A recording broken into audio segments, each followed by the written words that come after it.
ബസ്സിന് ഇവിടെ സ്റ്റോപ്പ് ഉണ്ട്. 8ാമത്തെ സ്റ്റോപ്പാണ്, 8ാമത്തെ ബസ് സ്റ്റോപ്പ്. ടൂർ ഈഫലിന് അവിടെ എഴുതി വെച്ചിട്ടുണ്ട്. ഇവിടെ ഇറങ്ങിയാലാണ് നമുക്ക് ഈഫൽ ടവറിൻ്റെ വ്യൂ ഒക്കെ എടുക്കാൻ പറ്റുന്നത്. ഇനി കുറച്ച് കഴിയുമ്പോൾ ഇതിലേക്ക് എൻട്രി ചെയ്യണം. അപ്പോൾ അതിന് മുമ്പ് നമുക്ക് പകലുള്ള ഈഫൽ ടവറിൻ്റെ ഫോട്ടോസും വീഡിയോസൊക്കെ ക്യാപ്ചർ ചെയ്യണം. ഇവിടെ തന്നെ കാണാം. അതിനകത്ത് എലിവേറ്റർ ഉണ്ട്. നമുക്ക് സെക്കൻഡ് ഫ്ലോർ എൻട്രി ഉണ്ട്. കുറച്ച് കഴിഞ്ഞിട്ടാണ് അതിനകത്തൊക്കെ പോകാനായിട്ട്.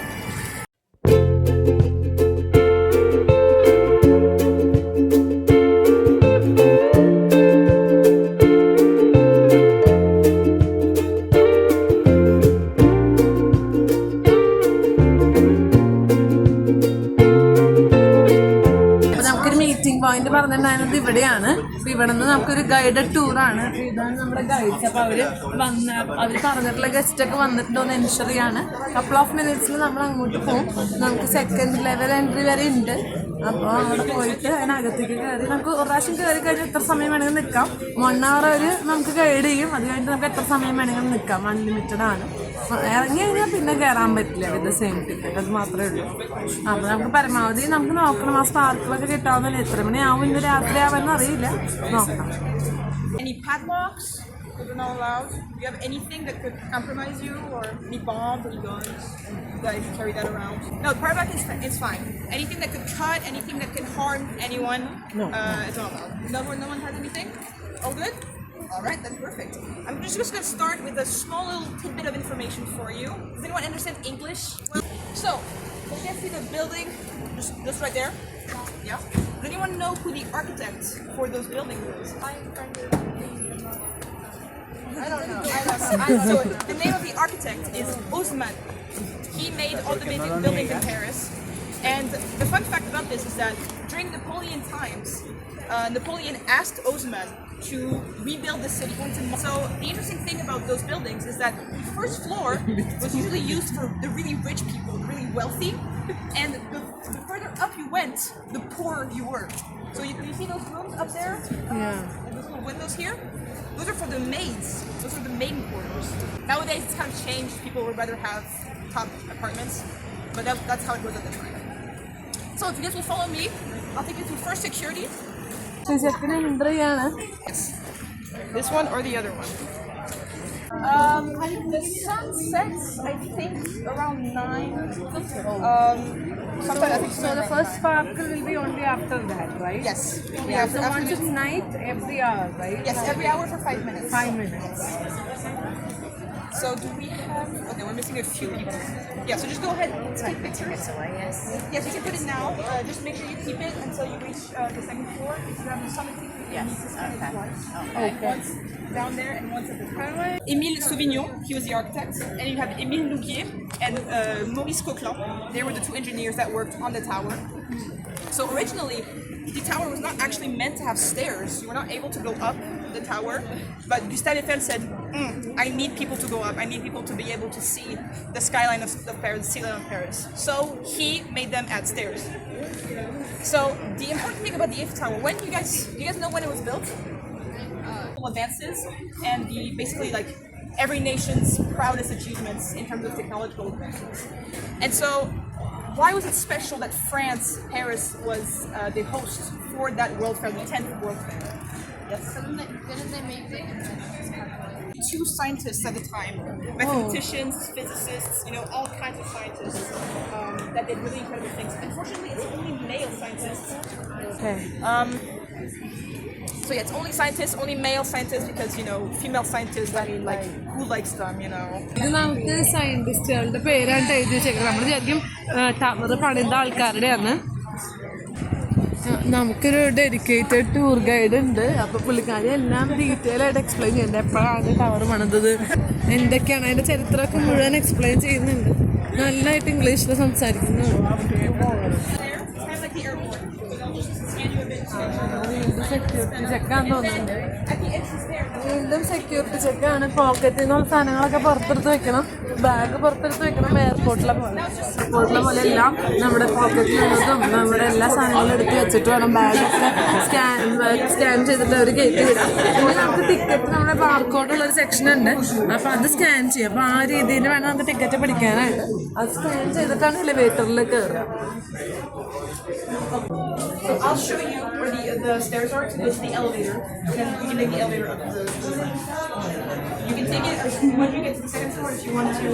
നമുക്കിപ്പോൾ ആദ്യം എലിവേറ്ററിൽ ലെവൽ 2ലേക്ക് പോവാം. അത് കഴിഞ്ഞിട്ട് ഫസ്റ്റിൽ നിർത്തില്ല, പിന്നെ അത് കഴിഞ്ഞ് തിരിച്ചു വരുമ്പോഴാണ് 2 കഴിഞ്ഞ് 1 നിർത്തി പിന്നെ ഗ്രൗണ്ടിൽ. ഇതെന്താ അങ്ങനെയെന്ന് അറിയില്ല. നമുക്ക് കുറച്ച് വെയിറ്റിംഗ് ടൈം ഉണ്ട്. They actually put a baby elephant inside the elevators and made it go up. And people were like, okay, well, if this can take a baby elephant, it could probably take me. Because I don't think people are as big as baby elephants. So that's the way they actually made them safe. Well, made them safe for people, made it trustworthy for people. So the way these elevators work is that they're not electrical, they're not really like the modern elevators, they use counterweights. So the way this happens is they have really big cylinders at the bottom, really, really huge, that are filled with water and pressurized oil. And they basically act as the weight that either drags up or drags down the elevator. So if the cylinders go down, the elevator goes up, and if the cylinder goes down, it goes up, the elevator goes down. നമ്മളിപ്പോൾ എലിവേറ്ററിൽ കയറിയേക്കാണ്. Direct second ഫ്ലോറിലേക്കുള്ള entry ആണ്. ഇപ്പോൾ heights ഒക്കെ പേടിയുള്ളവർ പുറത്തേക്ക് നോക്കണ്ടെന്ന് പറഞ്ഞു. പക്ഷേ 2 സൈഡിലേക്കും നല്ല site seeing ആണ്, സിറ്റിയൊക്കെ കാണാൻ പറ്റുമെന്ന് പറയുന്നു.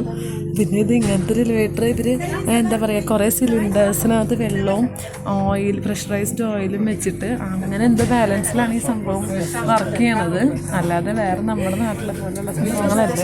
ഇത് ടവർ പണിത സമയത്ത് തന്നെ ഉണ്ടാക്കിയിരിക്കുന്ന എലിവേറ്റേഴ്സാണ്. അന്നൊന്നും ആർക്കും അറിയില്ല ഇത് മോളിലേക്ക് കൊണ്ടുപോകണത് സേഫ് ആണല്ലേ. അപ്പോൾ ഇവരെന്ത് ചെയ്യുന്നത് വെച്ച് കഴിഞ്ഞാൽ ഒരു ബേബി എലിഫൻറ്റിനെ കയറ്റി വിടും. അപ്പോൾ അവിടെ കൊണ്ടുപോയി തിരിച്ചു വരുമ്പോൾ എല്ലാവരും ചിന്തിച്ചു തുടങ്ങി അതിന് പോവാണെങ്കിൽ ഞങ്ങൾക്കും പോകാൻ പറ്റില്ല. അങ്ങനെ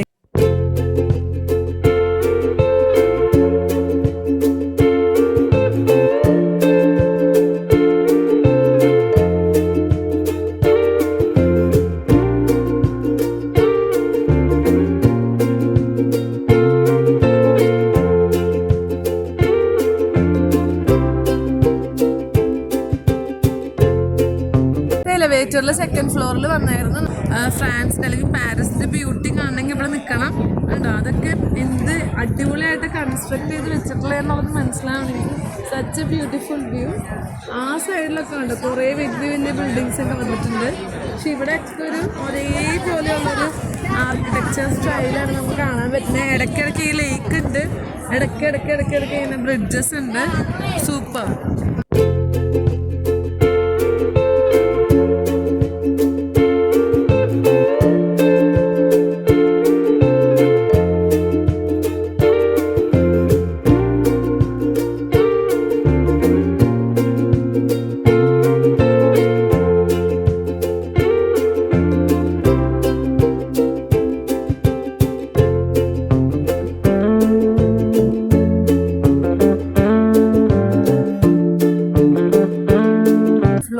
ഇത് സെക്കൻഡ് ഫ്ലോറിലും ഈ വാഷ്റൂംസും കാര്യങ്ങളൊക്കെ ഉണ്ട്. മിനിറ്റിന് ക്ലീൻ ചെയ്യാൻ വേണ്ടി അതിനകത്ത് ആൾക്കാരുണ്ട്. വിമൻ്റെയും എൻട്രി സെപ്പറേറ്റ് ആണ്. അതുപോലെ അവർ നല്ല ക്ലീനായിട്ട് അത് മെയിൻറ്റെയിൻ ചെയ്തിട്ടുണ്ട്. ഇവിടെ കുറച്ച് ഷോപ്സും ഉണ്ട് കേട്ടോ സെക്കൻഡ് ഫ്ലോറിൽ. നമുക്കിപ്പോൾ ഈഫിൾ ടവറിൻ്റെ എന്തെങ്കിലും റിലേറ്റഡ് പിന്നെ ഇത് വാങ്ങിക്കണമെങ്കിലോ സ്റ്റാച്ചു വാങ്ങിക്കണമെങ്കിലോ ബാഗ് വാങ്ങിക്കണമെങ്കിലോ അങ്ങനെ അത്യാവശ്യം കുറേ സാധനങ്ങൾ ഇവിടെ ഉണ്ട് ഈ ഒരു ഫ്ലോറിൽ. പിന്നെ താഴേക്ക് പോകാൻ വേണ്ടിയിട്ടുള്ള ഇതാണ്. ഇവിടെ കുറേ കാര്യങ്ങൾ ഇതിനകത്ത് എഴുതി വെച്ചിട്ടുണ്ട്. ലെവൽ 0ലേക്ക് പോകാനായിട്ട് ഇങ്ങനെ കുറേ പിന്നെ ഷോപ്സും ഉണ്ട്. കുറച്ച് റേറ്റ് കൂടുതലായിരിക്കും ഒബ്വിയസ്ലി, ഈഫിൾ ടവറിൻ്റെ മുകളിലാണല്ലോ. അപ്പം കുറച്ച് ഷോപ്സ് ഉണ്ട്. അപ്പം ഡ്രിങ്ക്സ്, ബിവറേജസ്, സ്നാക്സ് ഒക്കെ ഉള്ള ഇതുണ്ട്. പിന്നെ അതുപോലെ ഐറ്റംസ്, ഗിഫ്റ്റ് ഐറ്റംസ്, മാഗ്നറ്റ്സ്, പിന്നെ ടോയ്സ്, ബാഗ്സ്, അങ്ങനെ കുറേ സാധനങ്ങളുണ്ട്. ഇനി ഫസ്റ്റ് ഫ്ലോറിൽ എന്തോ ഉള്ളതെന്ന് അറിഞ്ഞൂടാ. ഇവിടെ നമുക്ക് ഓൾറെഡി ഡിസെൻഡ് ചെയ്യാൻ വേണ്ടിയിട്ടുള്ള താഴേക്ക് ഉള്ളൊരു ഇതുണ്ട്. ലെവൽ 0ലേക്ക് പോകാനുള്ളതുകൊണ്ട് എനിക്കവിടെ 1ൽ ഇറങ്ങാൻ പറ്റുന്നതും ഉണ്ടാവും.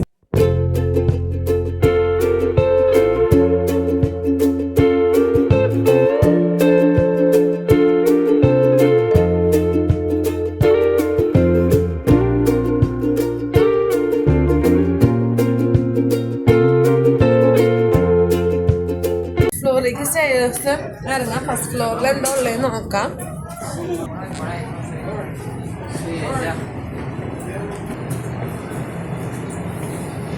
നമ്മളെ കുറേ സ്റ്റെപ്സ് ഇങ്ങനെ ചുറ്റി കുറേ സ്റ്റെപ്സ് ഇറങ്ങിയിട്ടോ ഫസ്റ്റ് ഫ്ലോറിലേക്കല്ലേ ഇന്ന് വിചാരിച്ചിട്ട്. പക്ഷേ ഇതുവരെ ഫസ്റ്റ് ഫ്ലോർ എത്തിയിട്ടില്ല. കാരണം നമ്മൾ ആ കാണുന്ന ലെവലാണ് ഫസ്റ്റ് ഫ്ലോർ, അതിന് കുറേ താഴെയാണ് ഗ്രൗണ്ട് ഫ്ലോർ. ഇവിടെ നോക്കിയാൽ കാണാം ഫസ്റ്റ് ഫ്ലോറിലും ഉണ്ട് കുറച്ച് റെസ്റ്റോറൻറ്റ്സും ഇങ്ങനെ ഇരിക്കാനൊക്കെയുള്ള സ്പേസ്. ഞാൻ കുറേ നടന്ന് അവസാനം ഫസ്റ്റ് ഫ്ലോറിലെത്തി. അപ്പോൾ കുറച്ചും കൂടെ ഒരു ക്ലോസർ വ്യൂ നമുക്ക് കിട്ടും. ഇനിയും താഴെയാണ് ഗ്രൗണ്ട് ഫ്ലോർ, എന്നാൽ പോലും ഒരു ക്ലോസർ വ്യൂ നമുക്ക് കിട്ടും. മോളിൽ നിന്നുള്ള കണ്ടതിനേക്കാളും വേറൊരു വ്യൂ ആണിത്. ഇവിടെ നല്ല ആംബിയൻസ് ഒക്കെ ഉണ്ട്, നല്ല ഗ്രീനറി ഒക്കെ ഉണ്ട്. അവിടെ ഒന്ന് ഫോട്ടോ എടുക്കാനൊക്കെ കൊള്ളായിരുന്നു. പിന്നെ നമ്മൾ ജ്യൂസ് ഒരെണ്ണം പറയാമെന്ന് വിചാരിച്ചിട്ടുണ്ട്. ഇവിടെ കുറേ നമ്മൾ ജ്യൂസ് പറയണേ, ഇവിടെ കുറേ സാധനങ്ങളൊക്കെ ഉണ്ട്. ഷാമ്പെയിൻ, ആൽക്കഹോൾ, അങ്ങനത്തെ സാധനങ്ങളൊക്കെ, വൈന്, കുറേ സാധനങ്ങളൊക്കെ ഉണ്ട്. നമ്മൾ ജ്യൂസാണ് പറയുന്നത്.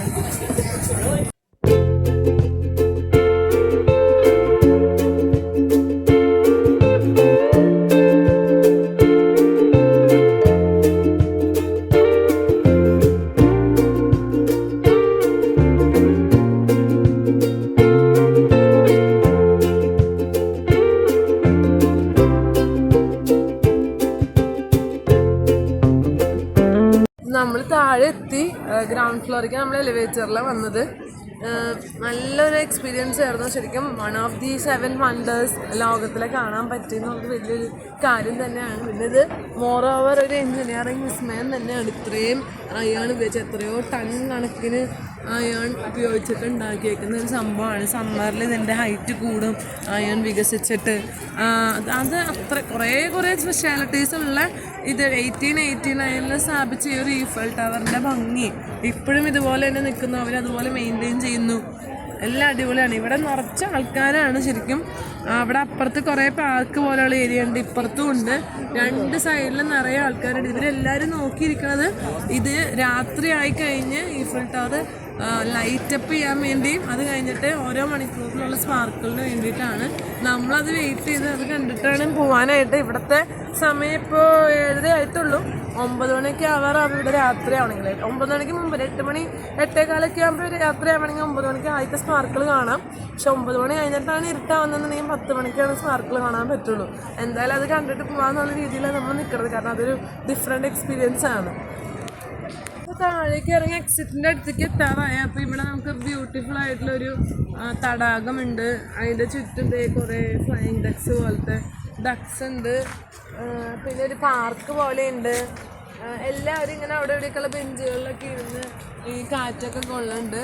എന്തായാലും ജീവിതത്തിൽ ഒരു പ്രാവശ്യം വരേണ്ട സ്ഥലം തന്നെയാണ്. സ്വിറ്റ്സർലൻഡ് പോലെ തന്നെ വരേണ്ട ഒരു സ്ഥലമാണ് ഈ പറഞ്ഞ ഈഫിൽ ടവർ. വേൾഡ് വിസ്മയം ഒന്ന് കാണേണ്ടത് തന്നെയാണ്. ഇപ്പോൾ സമയം ഏകദേശം 9:15 ഇവിടെ. 9 മണിക്ക് തൊട്ട് മുന്നാണ് ഇവിടെ സൺസെറ്റ് ഉണ്ടായിരുന്നത്. 9 മണിയുടെ സ്പാർക്കിളിൻ്റെ സമയത്ത് നമ്മൾ ഭക്ഷണം കഴിക്കുമായിരുന്നു. അത് കഴിഞ്ഞ് 10 മണിയുടെ സ്പാർക്കിൾ നോക്കി നിൽക്കണത്. അപ്പോൾ ഓരോ മണിക്കൂർ 5 മിനിറ്റ് വെച്ചിട്ടാണ് ഓരോ അവറിലും. സൺസെറ്റ് കഴിഞ്ഞാൽ ഓരോ അവറിലും 5 മിനിറ്റ്സ് വെച്ചാണ് സ്പാർക്കിൾ ചെയ്യുന്നത്. അത് കാണാൻ വേണ്ടി വന്നേക്കുന്നത്. ജനക്കൂട്ടത്തെ കാണുകയാണെങ്കിൽ കണ്ട ഇവിടെ ഫുള്ളും തിരക്കുള്ള സ്ഥലം. ഇവിടെയൊക്കെ എങ്ങനെയാണ് ഫോട്ടോ കിട്ടാന്ന് അറിയില്ല.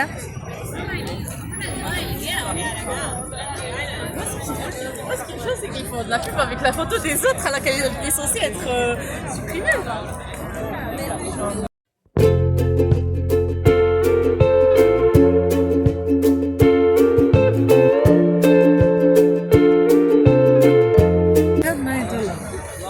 നമ്മൾ 10 മണിയുടെ സ്പാർക്കിളാണ് കാണുന്നത്. അത് നല്ല ഭംഗിയുണ്ട് കാണാനായിട്ട്. നമ്മുടെ വെറുതെ ലൈറ്റപ്പ് ചെയ്ത് നിൽക്കണേക്കാളും ആ സ്പാർക്കിൾ 5 മിനിറ്റ് ഉണ്ടാവുള്ളൂ. ഇപ്പോൾ 1 മിനിറ്റ് കഴിഞ്ഞു. 4 മിനിറ്റ് കൂടി ഉണ്ടാവും. ഇത് കാണാനും അനുഭവിക്കാൻ വേണ്ടിയിട്ടാണ് ഇത്ര ആൾക്കാർ ഇവിടെ ഉള്ളത്. പലരും പല വീഡിയോസും ഫോട്ടോസൊക്കെ എടുക്കുന്നുണ്ട്. അമേസിങ്. ഇത് നമ്മൾ ഇന്നലെ റൂമിൽ നിന്ന് കണ്ടു, ഇന്ന് നേരിട്ട് കണ്ടു.